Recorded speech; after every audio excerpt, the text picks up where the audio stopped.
मैं पिंक लहंगा पहनकर तितली जैसी उड़ रही थी। मैं जानवी। आज मेरे भाई की शादी थी। मेरी भाभी दुल्हन के जोड़े में बहुत ही खूबसूरत लग रही थी। भाभी को उसके कमरे तक छोड़ने के लिए मैं भाभी के साथ ही कमरे तक जा रही थी। भाभी को सजे सजाए बेड पर बिठा दिया। बहुत ही खूबसूरत तरीके से हमने सजाया था। पूरे बेड पर फूलों की पत्तियां बिखरी पड़ी थी। मैंने महसूस किया कि जैसे भाभी मुझे कुछ कहना चाहती हैं। वो आंखों ही आंखों में मुझे इशारे कर रही थी। मुझे बहुत ज़्यादा हैरत हुई, क्योंकि भाभी और मेरी पहले से कोई जान पहचान नहीं थी और ना ही कोई दोस्ती थी। फिर भला भाभी मुझसे क्या कहना चाहती थी? मेरी भाभी अपनी शादी की पहली रात में ही मुझे कुछ राज बताना चाहती थी। मुझे बहुत ज़्यादा खुशी हुई। मैं भाभी के पास आकर बैठ गई और मैंने मुस्कुराते हुए अपनी भाभी से पूछा, भाभी क्या बात है, आप मुझे कुछ कहना चाहती हैं? भाभी मेरी बात सुनते ही जोर जोर से रोने लगी। उनकी आंखों से आंसुओं की धारा बह रही थी। भाभी को रोता हुआ देखकर मैं हैरान थी। आखिर बात क्या है? भाभी रोते रोते बोली, मुझे अकेला छोड़कर मत जाना इस कमरे में, मैं मर जाऊंगी। मुझे बहुत ज़्यादा हैरत हुई कि आखिर भाभी ऐसा क्यों बोल रही हैं। मैंने भाभी को दिलासा देते हुए कहा, भाभी आप रो क्यों रही हैं? आप डरिए मत, ऐसा कुछ भी नहीं होगा। भाई आपको बहुत प्यार से रखेंगे। तभी मुझे अपने भाई के कमरे में किसी और की उपस्थिति का एहसास हुआ। मैंने नज़र घुमाकर देखा तो मेरे पापा खड़े थे। पापा बहुत ही नफरत से भाभी को देख रहे थे। भाभी पापा से नज़रें चुराने लगी। कुछ पल के लिए भाभी और पापा की नज़रें टकराई थी तो मैंने महसूस किया कि जैसे भाभी की आंखों में कई सारी शिकायतें थी। ऐसा लग रहा था कि जैसे पापा भाभी को पहले से जानती हैं और वो आंखों ही आंखों में पापा से कुछ बातें कर रही थी। लेकिन पापा की आंखों में नफरत थी। पापा की आंखों में खून उतर आया था। भाभी की तरफ गुस्से से देखते हुए पापा बोले कि चलो बेटा, आजकल की औरतों के ये सब ड्रामे हैं। पापा गुस्से से बोलते हुए मेरा हाथ पकड़कर बाहर जाने लगे। मैंने पापा को समझाते हुए कहा कि पापा, भाभी बहुत ज़्यादा नर्वस हो रही थी। मैं भाभी को समझा रही थी। भाभी ने मुझे ऐसा कुछ भी नहीं कहा। वो तो बस कह रही थी कि मैं उनके साथ कुछ देर कमरे में ही रुक जाऊं। लेकिन पापा मेरा हाथ खींचते हुए मुझे बाहर लेकर आए। कहने लगे, तुम बाहर चलो, तुम्हें एक बात बताता हूँ। कमरे से बाहर आकर अपनी जेब में हाथ डालकर 5,000 रुपए निकाले और मेरे हाथ पर रखते हुए बोले, ये पैसे रख लो। पैसे देखकर मैं हैरत से बोली, पापा इतने सारे पैसे आप मुझे क्यों दे रहे हैं? पापा ने फिर 15,000 रुपए और निकाले। ये लो पूरे 20,000 अपने पास रखो। इतने सारे पैसे देखकर मैं खुशी से फूली नहीं समाई। मैंने झट से पैसे हाथों में ले लिए। पापा फिर बोले, लेकिन बेटा तुम्हें मेरी एक बात माननी होगी। आज से तुम्हारी भाभी चाहे कितना भी रोएं, चीखें, चिल्लाएं, लेकिन तुम उसके पास नहीं जाओगी। उसकी बातों पर ध्यान नहीं दोगी। वो शादीशुदा औरत है। अपनी समस्या वो खुद सुलझा लेगी। तुम्हें इनकी समस्याओं में पड़ने की कोई ज़रूरत नहीं है। पापा की बातें सुनकर मैंने हाँ में सिर हिला दिया और वहाँ से जाने लगी। मैंने सोचा पापा भी मेरे साथ ही आएंगे, लेकिन ये देखकर मुझे हैरत हुई कि पापा तो वहीं खड़े थे। जाते जाते मैंने मुड़कर देखा तो पापा भाभी के कमरे की तरफ जा रहे थे। मुझे बहुत ज़्यादा हैरत हुई कि मुझे भाभी के कमरे से निकालकर खुद भाभी के कमरे में क्यों जा रहे हैं। मुझे बहुत गुस्सा आया और इसी गुस्से में मैं मम्मी के कमरे में आ गई। मुझे गुस्से में देखकर मम्मी ने पूछा, क्या बात है जानवी, तुम इतने गुस्से में क्यों दिख रही हो? मम्मी के इतना पूछते ही मैंने सारी बातें मम्मी को बता दी कि पापा ने मुझे भाभी के कमरे से निकाल दिया और खुद ही भाभी के कमरे में चले गए। भला ये क्या बात हुई? मेरी बात सुनकर मम्मी के चेहरे पर से रंग उड़ गया। फिर खुद को संभाल कर बोली, कोई बात नहीं बेटा, वो ससुर हैं। अगर वो अपनी बहू के कमरे में चले भी गए तो क्या हुआ? तुम इतना मत सोचो। मैंने महसूस किया कि जैसे मम्मी परेशान हैं, लेकिन अपनी परेशानियों को छुपा रही हैं। फिर मम्मी मुझसे बोली, जानवी ऐसा करो, तुम जाओ अपने कमरे में और सो जाओ, बहुत रात हो चुकी है। मम्मी की बातों से मैं संतुष्ट नहीं हुई। जो बात मेरे दिल में बैठ गई थी उसे निकालना इतना आसान नहीं था। आखिर पापा मुझे भाभी के कमरे से निकालकर खुद भाभी के कमरे में क्यों गए? यही सब सोचकर मुझे नींद नहीं आ रही थी। मुझे प्यास लगी तो पानी पीने के इरादे से बाहर किचन में आई। बाहर हॉल में देखा तो भाई सोफे पर बैठे हुए थे। कुछ परेशान दिख रहे थे और सिगरेट पी रहे थे। थोड़ा पास जाने पर मैंने देखा कि उनकी आंखों में आंसू भी थे। मेरे दिल को धक्का लगा। भाई को उस वक्त भाभी के पास होना चाहिए था और भाई बाहर हॉल में बैठे हैं। इसका मतलब भाई भाभी से खुश नहीं है। मुझे भाई से बहुत हमदर्दी हुई। मैं भाई के पास गई और भाई से पूछा, भाई आप इस वक्त बाहर क्या कर रहे हैं? आपको तो भाभी के पास होना चाहिए था। मेरी बात सुनकर भाई ने मुझे गुस्से से देखा और बोला, तुम भी आ गई पापा की चमची बनकर, जाओ यहाँ से, मुझे मेरे हाल पर छोड़ दो। लेकिन भाई आप ऐसा क्यों कह रहे हैं? मुझे पापा ने नहीं भेजा, मैंने तो आपको परेशान देखा इसलिए चली आई। भाई गुस्से से बोले, चली जाओ यहाँ से। मेरी आंखों में आंसू आ गए। मैं वहाँ से पलटने ही वाली थी कि तभी भाई बोले, अच्छा सुनो, किचन से माचिस ला दो। मुझे लगा शायद भाई को सिगरेट जलानी होगी इसलिए माचिस मांग रहे हैं। मैंने किचन से माचिस लाकर भाई को दे दी। लेकिन ये क्या, भाई की हरकत से मैं दंग रह गई।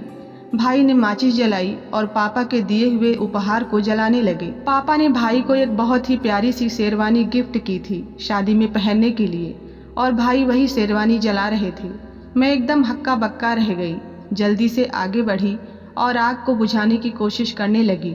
आग को बुझाते बुझाते मैं बोली, क्या कर रहे हैं आप? पापा ने इतने प्यार से आपको गिफ्ट दिया है और आप उसे जला रहे हैं। तभी भाई अचानक गुस्से से बोले, जानवी चली जाओ यहाँ से, मुझसे कोई भी सवाल जवाब करने की ज़रूरत नहीं है। अभी के अभी मेरी आंखों के सामने से चली जाओ। भाई का गुस्सा देखकर मैं थर थर कांपने लगी और रोते हुए अपने कमरे में आ गई। पूरी रात मुझे नींद नहीं आई। 5 बजे जाकर कहीं मेरी आंख लगी, लेकिन सुबह 8 बजे मेरी आंख फिर से खुल गई। बाहर आई तो देखा पापा बहुत ही संजीदगी से सोफे पर बैठे हुए थे। मुझे देखते ही बोले, मैं तो अपनी बहू के लिए नाश्ता बनाने जा रहा हूँ। आखिर बहू भी तो बेटियां ही होती हैं। पापा के पीछे पीछे मैं भी किचन में आई तो देखा पापा सचमुच भाभी के लिए नाश्ता बना रहे थे। मुझे देखकर बहुत हैरत हुई कि पापा को भाभी की इतनी फिक्र क्यों है। मैं पापा से बोली, पापा आप भाभी के लिए नाश्ता बना रहे हैं और आपको भाभी की इतनी फिक्र क्यों है? मेरी बात सुनकर पापा बोले, मेरे बेटे की बीबी है, अगर मुझे उसकी फिक्र नहीं होगी तो किसे होगी? तुम्हारी माँ तो वैसे ही जहर उगलती रहती है, क्या भरोसा उसका कि नई बहू को नाश्ता बनाकर दे या ना दे। इतने में मम्मी भी आ गई। वो कुछ बुझी बुझी सी लग रही थी। घर में सब कुछ अजीब ही हो रहा था। मुझे कोई कुछ भी नहीं बता रहा था। मेरे सर में हल्का हल्का दर्द भी होने लगा था। मैंने अपने दिमाग से सारी बातों को निकालते हुए अपने सर को झटका और अपने रूम की तरफ बढ़ने लगी कि तभी अपने कमरे से भाई और भाभी निकलते हुए दिखाई दिए। भाभी ने सफ़ेद रंग के कपड़े पहन रखे थे, कोई श्रृंगार नहीं किया था। भाई का चेहरा लटका हुआ था। भाभी को देखकर मुझे धक्का लगा। नई नवेली दुल्हन की तो कोई बात ही नहीं थी। भाभी जाकर नाश्ते की टेबल पर बैठ गई। मैं कमरे में जाने की बजाय नाश्ते की टेबल पर आकर भाभी के बराबर में बैठ गई। अभी मैं पूरी तरह बैठ भी नहीं पाई थी कि तभी पापा गुस्से से बोले, जानवी, रात में तुम्हें क्या समझाया था कि तुम इस मामले से दूर रहना। तुमसे मैंने कहा था ना कि अपनी भाभी से दूर रहना, उनके पास भटकने की कोई ज़रूरत नहीं। तुम्हें मेरी बातों का असर नहीं होता।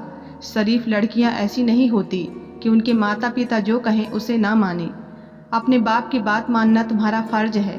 पापा की बात सुनकर भाई ने बहुत ही गुस्से से पापा की तरफ देखा और बोला, पापा हम लोग इतने शरीफ भी नहीं हैं। पापा ने भाई की बात तो सुनी लेकिन उसे अनसुना कर दिया। भाभी बैठी रही और नाश्ता करती रही। अभी नाश्ता करते हुए 20 मिनट ही हुए होंगे कि तभी बाहर दरवाजे पर किसी ने दस्तक दी। बाहर दरवाजे पर दस्तक का होना था कि भाभी के चेहरे पर हवाइयाँ उड़ने लगी। उनका चेहरा एकदम सफ़ेद पड़ गया। दरवाज़ा खोलने के लिए पापा गए और पापा के पीछे पीछे भाभी भी चली गई। मैं भी उनके पीछे पीछे जाने ही वाली थी कि मम्मी ने मुझे रोक लिया और बोली, तुमसे तुम्हारे पापा ने क्या कहा था कि ज़बरदस्ती बड़ों के बीच में टांग अड़ाने की कोई ज़रूरत नहीं है। यहीं बैठी रहो और नाश्ता करो और उसके बाद अपने कमरे में जाओ। पापा, भैया और भाभी को दरवाजे पर गए हुए आधे घंटे हो चुके थे, लेकिन वो सब अभी तक अंदर नहीं आए थे। पता नहीं इतनी देर तक क्या बातें हो रही थी। पता नहीं आने वाला इंसान कौन था। मम्मी चुपचाप बैठी नाश्ता कर रही थी, जैसे उन्हें कोई फर्क ही नहीं पड़ता। अभी थोड़ी देर और गुजरा ही था कि तभी मुझे भाभी की जोरदार चीख सुनाई दी। मैं एकदम से उठकर बाहर की तरफ भागी कि तभी मम्मी ने मेरा हाथ पकड़ लिया और बोली, तुम्हें एक बार में समझ में नहीं आता, तुम्हें इस मामले से दूर रहना है। मैं रुआंसी हो गई, बोली, मम्मी पता नहीं भाभी को क्या हो गया है, वो चीख रही हैं, हमें बाहर चलकर देखना चाहिए। मम्मी मेरी बातों का कोई जवाब नहीं दे रही थी, बस चुपचाप आंसू बहाई जा रही थी। मेरे चीखने चिल्लाने पर बस इतना ही बोली कि मैं कुछ नहीं कर सकती, मुझे अपने घर को बचाना है, मैं मजबूर हूँ, मैं कुछ नहीं कर सकती। पापा ने और भाई ने बाहर से दरवाजा बंद कर दिया था। मैं दरवाजे को जोर जोर से पीट रही थी, लेकिन कोई दरवाजा नहीं खोल रहा था। भाभी की चीख बहुत जोर से आने लगी थी, वो बार बार जोर जोर से चीख रही थी। लगभग 2 घंटे के बाद पापा ने दरवाजा खोला और वे तीनों अंदर आए। भाभी भी अपने कमरे की तरफ चली गई। मैं गुस्से से बोली, इस घर में सुकून नाम की कोई चीज नहीं है, कोई किसी को कुछ बताता ही नहीं। ये कहते हुए मैं अपने कमरे में आ गई, लेकिन मुझे भाभी की टेंशन हो रही थी। घर में सब लोग इधर उधर गए तो मैं चुपके से दबे पांव भाभी के कमरे की तरफ आई। मैं भाभी से मिलकर पूछना चाहती थी कि आखिर भाभी क्यों इतना चीख रही थी, सुबह हमारे घर पर कौन आया था। लेकिन जब मैंने भाभी के दरवाजे को धक्का दिया तो वो अंदर से बंद था। मैंने कई बार चुपके चुपके भाभी को आवाज़ लगाई, लेकिन भाभी ने दरवाज़ा नहीं खोला। मैंने कान लगाकर सुनने की कोशिश की तो अंदर से भाभी की सिसकने की आवाज़ आ रही थी। तभी हमारे बाहरी दरवाजे पर किसी ने दस्तक दी। मैं बाहर का दरवाज़ा खोलने गई तो देखा हमारे मोहल्ले की एक औरत खड़ी थी। उसके चेहरे पर बहुत ही सातिराना मुस्कुराहट थी। मुझे देखकर बोली, बेटा तुम्हारी मम्मी कहाँ है। मैं उस औरत को अंदर ले आई और उसे सोफे पर बैठाया और मम्मी को आवाज़ लगाई।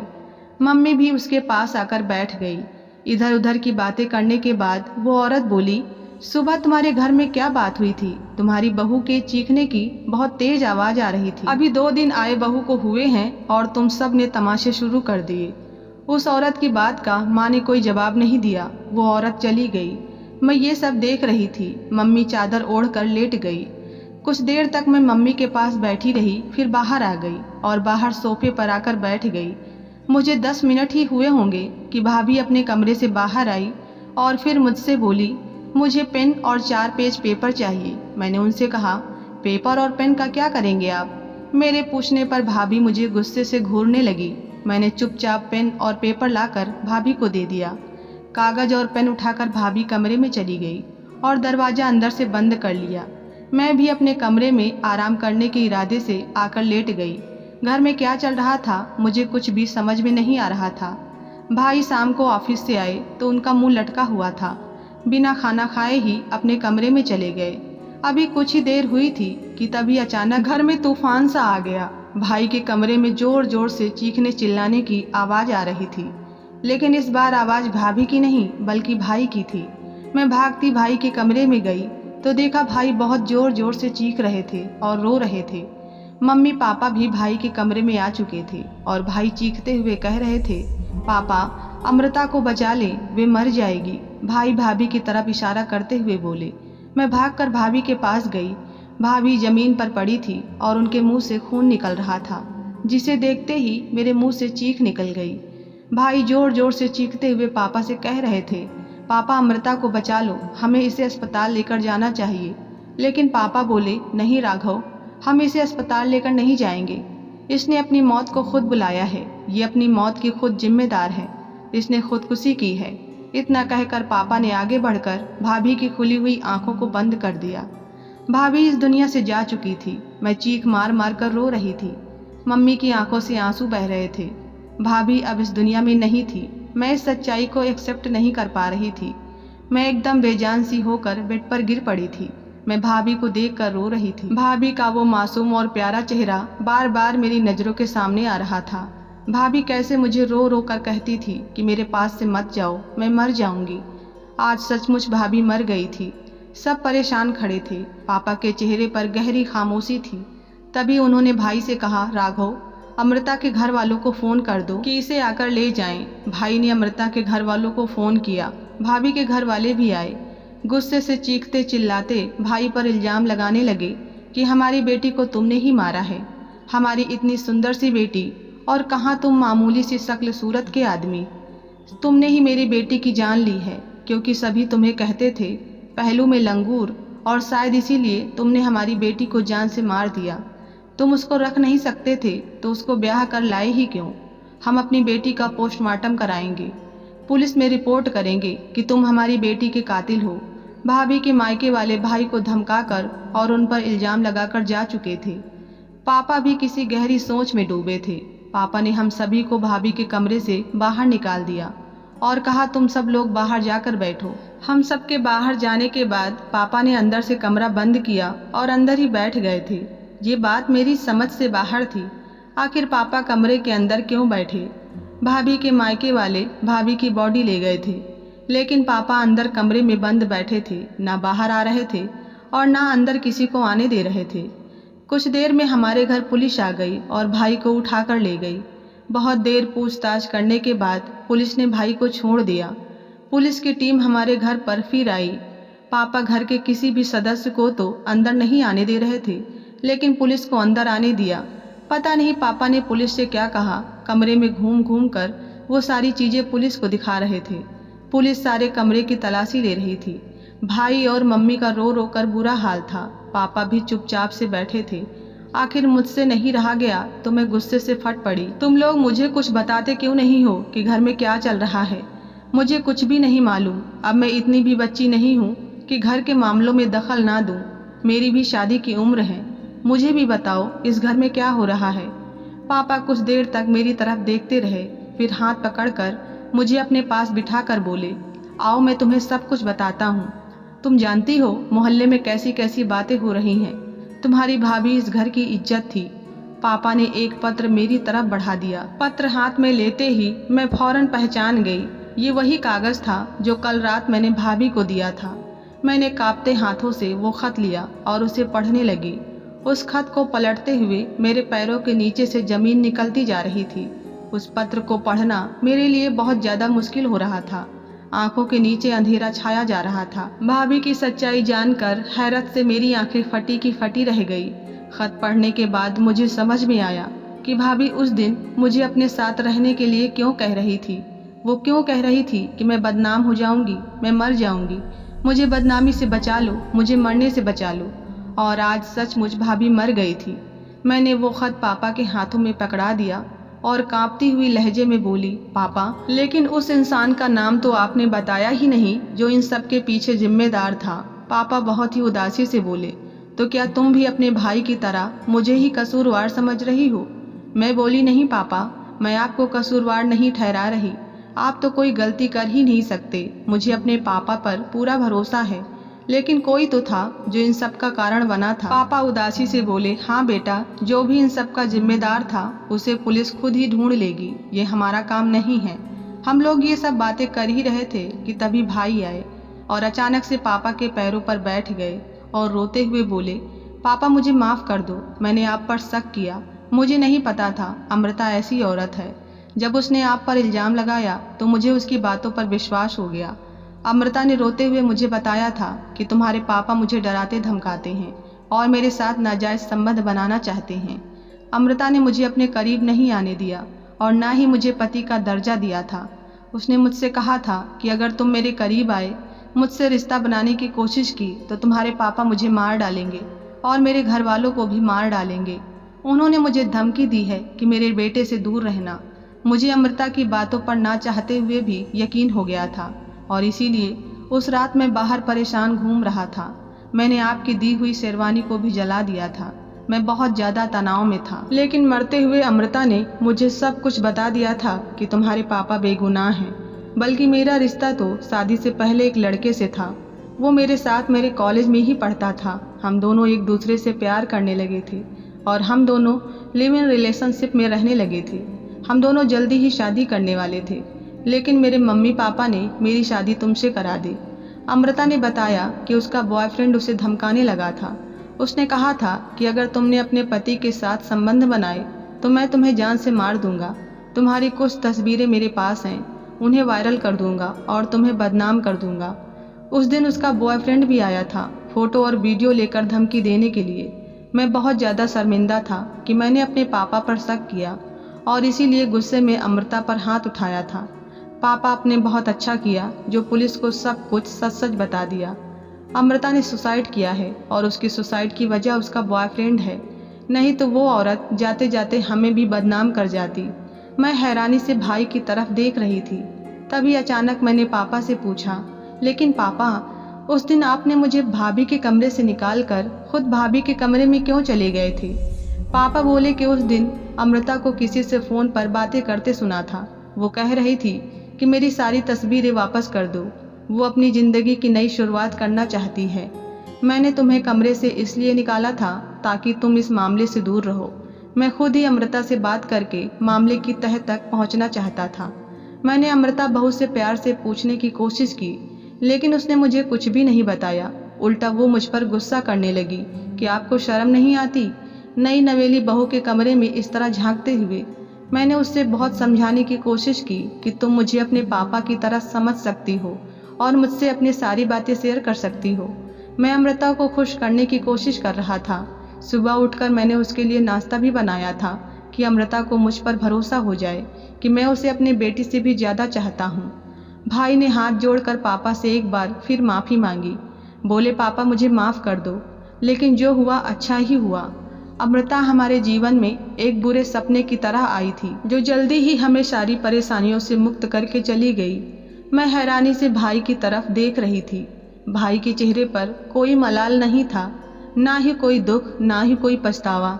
सच कहते हैं, जो औरत अपने पति से वफा ना करे, उस औरत की मर्द कभी इज्जत नहीं करता, फिर चाहे वो कितनी भी खूबसूरत क्यों ना हो।